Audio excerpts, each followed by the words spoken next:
আসসালামু আলাইকুম সবাইকে, চলে আসলাম অপবাদের আড়ালে প্রেম গল্পের 2 নম্বর পার্ট নিয়ে। তো যারা প্রথম পার্ট এখনো দেখেননি তারা দেখে আসুন। তো চলুন এখন বেশি কথা না বলে গল্প শুরু করা যাক। বৃষ্টির মধ্যে বাইকটা বেশিক্ষণ চালাতে পারেনি ধ্রুব। সুমন টেনে নামিয়ে দিয়েছে ওকে, না হলে ধ্রুব ছোঁচে বেশি, অসুখ বিসুখ লেগেই থাকে, সামান্য বৃষ্টিও সহ্য হয় না। ওর বাবাও একই রকম, দুজনের জিন একই জায়গায় এসে থমকে যায়। কিন্তু ধ্রুব নিজের শরীরে পরোয়া করে না কখনোই, তবে সুমন তো করে। তাই ও বড্ড বুঝিয়ে সুজিয়ে বাইক থেকে নামালো ধ্রুবকে। একটা ছাউনিতে দুজন দাঁড়িয়েছে, বাইকটা পাশেই রাখা। ধ্রুব ছাউনির নিচে দাঁড়িয়ে সিগারেট ধরালো।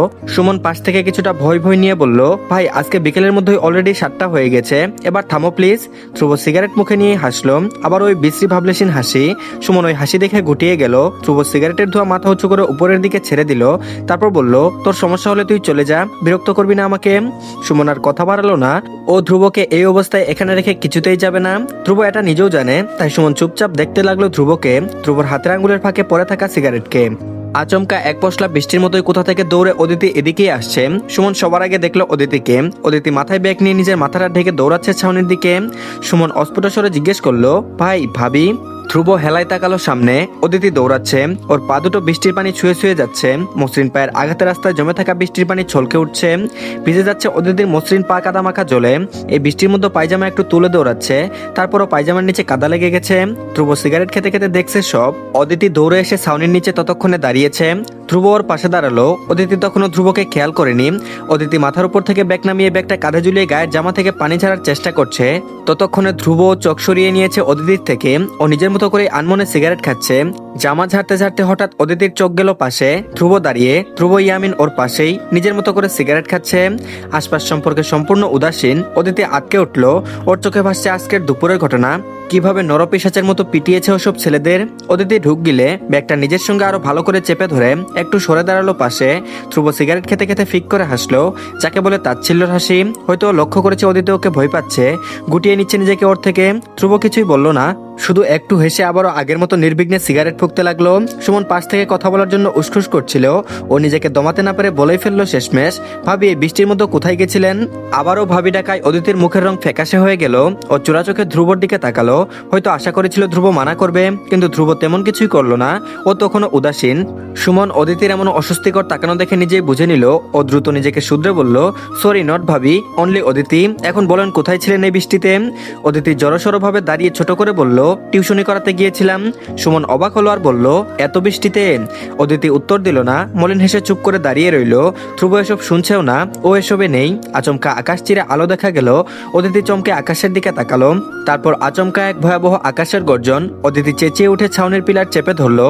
সুমনও কিছুটা ভয় পেয়েছে, ও অদিতির দিকে তাকালো। মেয়েটার চোখ মুখের রং বদলে গেছে, জোরে জোরে শ্বাস ফেলতে ফেলতে আকাশের দিকে তাকাচ্ছে ফাঁকে ফাঁকে।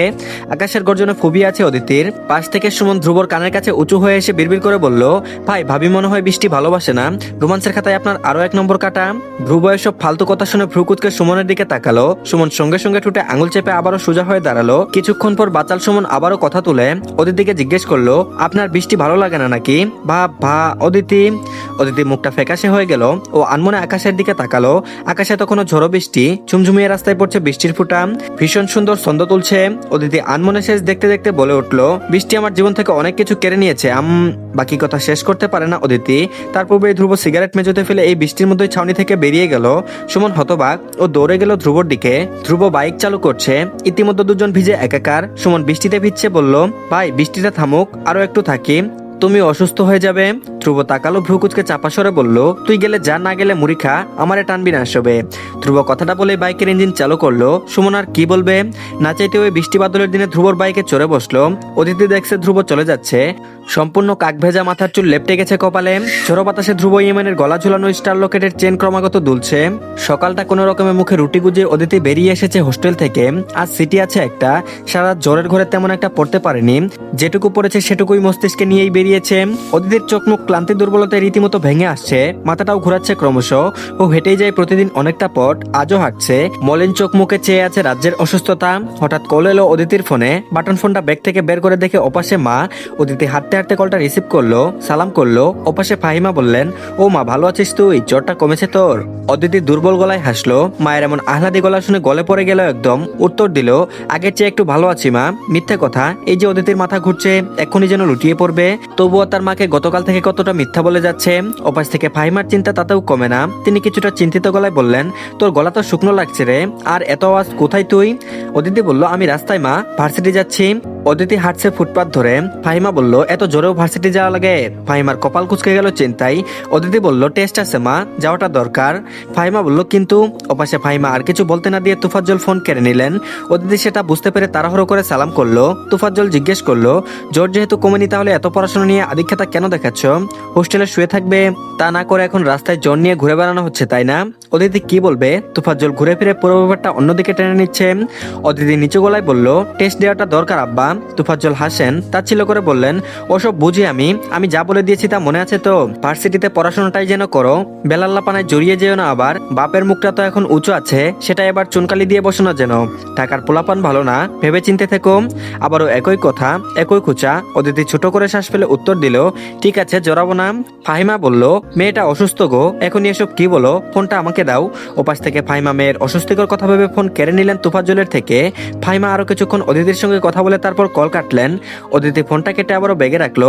আকাশের দিকে চেয়ে একবার তাচ্ছিল্য ভরা হাসলো। আকাশটা যেন আজও বিদ্রুপ করছে অদিতিকে, আঙুল তুলে দেখিয়ে দিচ্ছে, তোর জীবনে আমি একমাত্র শত্রু নই, আরো আছে, আরো আসবে, সবে তো শুরু। অদিতি মাথাটা নামালো, তারপর আবারও পা চালালো ভার্সিটির দিকে। অদিতি কোনো রকম পরীক্ষা দিতে বসলো। পরীক্ষা দেওয়া শেষ করে বেরিয়ে এসে দেখে বাইরে সবাই একজোট হয়ে হাসাহাসি করছে। অদিতি কিছুটা এগিয়ে গিয়ে আবারও কি মনে করে দাঁড়িয়ে রইলো। তানিয়া নামের মেয়ে হেসে হেসে হাতে থাকা চিরকুটটা দেখিয়ে বলল, দেখ লাভ লেটার, ভেতরে কি লেখা জানিস? বাকিরা সবাই উৎসুক চোখে তাকালো। অদিতি দেখছে সবাইকে। হুমা বলল, কি লেখা রে? তানিয়া ফিসফিস করে ওদের কিছু বলল। ওর কথা শুনে বাকিরা অবাক হয়ে তানিয়ার দিকে তাকালো। পরপর অট্টহাসিতে একে অপরের গায়ে লুটিয়ে পড়লো। অদিতি ওদের দেখলো ছেলে মেয়ে কি অবলীলায় মিশছে, অথচ অদিতি ছেলে দেখলে আটকে উঠে 10 হাত দূরে সরে যায়। অদিতি ছোট করে শ্বাস ফেলে চলে এলো সেখান থেকে। ওর আপাতত কোনো ফ্রেন্ড নেই, কদিন হয়েছে এসেছে এখানে, তেমন একটা বন্ধু পাতানো হয়নি কারোর সঙ্গে। টুকটাক কথা টথা হয়েছে মেয়ে বেসমেটদের সঙ্গে। কেউ যেচে বন্ধুত্ব করতে এগিয়ে এলে দুদিন পর নিজেই চলে যায় অদিতির সীমারেখার মস্ত বড় লাইন দেখে। অদিতি হাসে, একাকী লাইফ ও এর আগেও কাটিয়েছে, তবে এখানে এসে সবার এত বন্ধু বান্ধব দেখে ওরও ইচ্ছে হয় কারোর সঙ্গে সবকিছু শেয়ার করতে, কিন্তু কেউ এগিয়ে আসে না অদিতির সঙ্গে বন্ধুত্ব করতে। অদিতিও জড়তায় এগিয়ে যায় না, এভাবেই চলছে। অদিতি এখন হোস্টেলে যাবে, আবার শরীরটা ভালো লাগছে না, আবারও চারপাশ বারবার অন্ধকার হয়ে যাচ্ছে, জ্বরটা আবার বোধহয় ফিরেছে। অদিতি ওয়াশরুমে গিয়ে চোখে মুখে পানি ছেটালো। আয়নায় যখন নিজের দুর্বল ভেজা মুখটা দেখলো, ও যেন দেখলো ওর পেছনে ধ্রুব দাঁড়িয়ে, হাতে টিস্যু, টুটের পাখি সিগারেট। অদিতি চমকে উঠে পেছনে তাকালো, কেউ নেই। ভ্রম ছিল ওটা অদিতি। অদিতি ঢুক গিলল, চোখে মুখে আবারও কয়েক ঝামটা পানি দিয়ে ওনার কোনা দিয়ে ভেজা মুখটা মুছে চুলে ক্লাচার বেঁধে নিল আবারও। তারপর ব্যাগ নিয়ে বেরিয়ে এলো ওয়াশরুম থেকে। ধ্রুব সবে প্রফেসরের রুম থেকে বেরিয়ে এসেছে, হাতে একটা অভিযোগনামা, যা ধ্রুবকে ডেকে নিয়ে ওর হাতে ধরিয়ে দেওয়া হয়েছে। ভার্সিটির রুলস রেগুলেশন ভঙ্গ করার জন্য ধ্রুবর বাবাকেও কল করা হয়েছে। ধ্রুব তখন হেসেছে খুব। প্রফেসররা ধ্রুবর হাসি দেখে বিরক্ত হয়ে কল কেটে দেয়। ধ্রুবকে একটা কথা শুনিয়ে আবারও ছেড়ে দিয়েছেন। কি লাভ এই ছেলেকে কিছু বলে, সেই একই ঘাট তারা সারা জীবন থেকে যাবে। ওর বাপও একইভাবে দোষী, ছেলের ভুল অশৃঙ্খলতা অদেখা করে যান সবসময়। পুরো ডিপার্টমেন্ট ধ্রুবর উপর বিরক্ত, একই সাথে বিরক্ত ওর বাবার প্রতিও। কিন্তু কি করবে, বহিষ্কারও করতে পারে না, তাদের সেই সাহস নেই, তাই সহ্য করা লাগে। ধ্রুব সোজা হেঁটে বটগাছের নিচে ওদের আড্ডাখানায় আসতেই ইমন, রাজন, সুমন নামের এই 3 ইডিয়েটের দল ওকে ঘিরে ধরলো। ধ্রুব গিয়ে বটগাছের নিচে বসেছে। রাজন এগিয়ে এসে বলল, শুধু শুধু ভাইকে ডাকাই নিয়ে যায় ওই প্রফেসরগুলা, বেহুদা খাটনি। ভাই আজ আপনারে কি ডোজ দিল? ধ্রুব তখন কোকাকোলার ক্যান মুখ দিয়ে গিলছে ও অন্যদিকে চেয়ে হাতের অভিযোগনামা বাড়িয়ে দিল রাজনের দিকে। রাজন অভিযোগনামা লুফে নিয়ে পড়া শুরু করলো। সুমনও সাথে আছে। ইমন এগিয়ে গিয়ে ধ্রুবর পাশে বসলো। উদাসীন ধ্রুবকে কিছুক্ষণ দেখে তারপর আচমকা বলে উঠলো, ধ্রুব তুই কি জানিস তুই নিজে নিজের সবচেয়ে বড় শত্রু? ধ্রুব আবারও বিশ্রী হাসলো, গাছাড়া ভাবে বলল, জানি, এখন কি করব, নাচবো? ইমন হতাশ হলো ভীষণ, তবুও হাল ছাড়লো না। চেষ্টা করলো ধ্রুবকে বোঝানোর। ধ্রুবর কাঁধে হাত রাখলো, তারপর বলল, তুই চাইলে একবার নিজের লাইফ গুছিয়ে নিতে পারিস, কিন্তু তুই নিজেও জানিস তুই অনেক ব্রিলিয়ান্ট ছেলে, কিন্তু এসব মারামারি ঝামেলাটা জড়িয়ে নিজের সব ট্যালেন্ট জ্বলে ফেলেছিস কেন বলতো? ধ্রুব বলল, মজা লাগে তাই। ধ্রুব আবারও হাসে। ইমন দীর্ঘশ্বাস ফেলে, এই ধ্রুব জীবনেও শুধরাবে না। ইমন আরো কিছু বলবে, তার আগে হঠাৎ পাশ থেকে সুমন বলে ওঠে, ভাই ওই দেখো ভাবি যাচ্ছে। সুমনের চেঁচানোতে সবাই সামনে তাকালো। হেলায় পরে ধ্রুবও তাকালো, যেন সুমনের ভাবি হওয়ার অধিকার একমাত্র ওই নির্দিষ্ট মেয়েটারই। মেয়েটার নাম অবশ্যই অদিতিই হতে হবে। ধ্রুব তাকালো, অদিতি যাচ্ছে, পা ফেলছে এলোমেলো, যেন এক্ষুনি পড়ে যাবে। মাথার সামনের বেবি চুলগুলো ভিজে চুপচুপে হয়ে আছে, চাদর দিয়ে পেট অব্দি শরীর ঢাকা, যেন ভীষণ ঠান্ডা আজ, অথচ আজ তাপমাত্রা উগ্র 42 ডিগ্রি। এত গরমেও গায়ে একটা বিশাল ভারী চাদর জড়ানো, চোখে মুখে ভীষণ দুর্বলতা। অসুস্থ নাকিও? ধ্রুব ভ্রু কুচকে ফেললো তাৎক্ষণিক। অসুস্থ? কি অসুখ হয়েছে ওর। হঠাৎ নিজের এমন চিন্তায় নিজে ভীষণ বিরক্ত হয়ে গেল ধ্রুব। মুখ দিয়ে নিজের জন্য একটা বিশ্রী গালি বের হয়ে এলো ধ্রুবর। অসুস্থ হওয়া কোনো বড় কিছু না, মানুষ মাত্রই অসুস্থ হয়, এটা স্বাভাবিক, সবকিছুই স্বাভাবিক নিয়মেই ঘটছে। ধ্রুব অযথা কাউকে নিয়ে মাথা ঘামানো উচিত না, কোনো ছাপোষা গ্রামের মেয়েকে নিয়ে তো নই। ও চোখ সরিয়ে ফেললো অদিতির থেকে, দেখবে না আর ওই মেয়েকে, না হলে কালো জাদু করে ফেলবে ধ্রুবকে, বলা যায় না, আজকাল এসবই হচ্ছে। এতক্ষণ ধ্রুবর মনে যা চলছে সেটাই পাশ থেকে রাজন বলে ফেললো, ভাই ভাবি মনে হয় অসুখ, দেখো না চোখে মুখে বেহাল দশা, কিন্তু এই অসুখ নিয়ে ভার্সিটিতে কেন আসছেন, পড়াশোনা নিয়ে এত তেল কেন ভাই ওনার, কই আপনার তো এত তেল কোনোদিন দেখলাম না। ধ্রুব আবার তাকাতে চাইলো অদিতির দিকে, আরেকবার দেখতে চাইলো ওই গুলগাল নিষ্পর ভয় ভয় চেহারাটা, কিন্তু তাকালো না। নিজেকে অপমান করে মনে মনে বিশ্রীকে একটা গালি দিয়ে দমিয়ে ফেললো। কিন্তু আচমকা পাশ থেকে সুমন চেঁচিয়ে উঠলো, ভাই ভাবি কপাল চেপে দুলতেছে, পড়ে যাবে নাকি। ধ্রুব শুনলো, অথচ এবারেও তাকালো না, চুপ করে বসে থেকে ক্যান থেকে কোকাকোলা গিলছে।